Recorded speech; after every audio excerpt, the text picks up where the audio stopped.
Another GATE question paper solved on this memory allocation. On the topic memory allocation, the question came in the year 2015.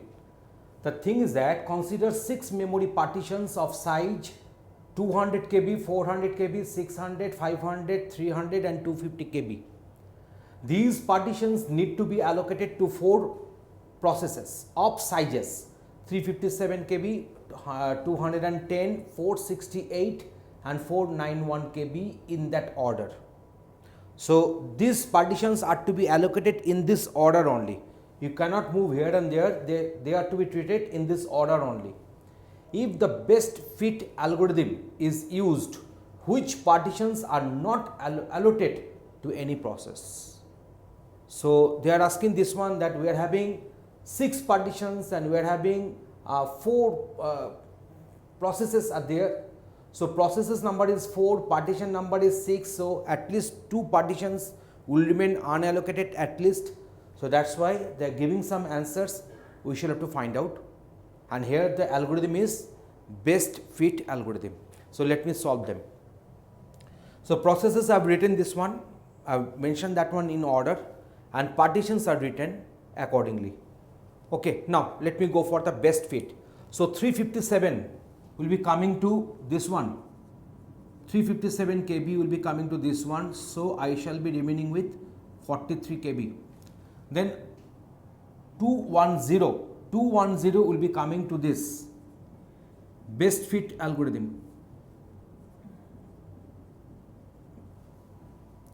That means we are allocating processes to that particular memory hole or memory free space whose size is greater than or equal to the current process size, and that memory hole must be having the size minimum out of all the available memory holes. That means the process will be allocated to that very memory hole whose size will be minimum, but its size will be greater than or equal to the process size. Okay, so now we are going for this 468. So 468, my idea says that it should be allocated here. So it is 32 KB. So now the last one is 491. 491 should be allocated to, there is no other way, here only, 491 KB.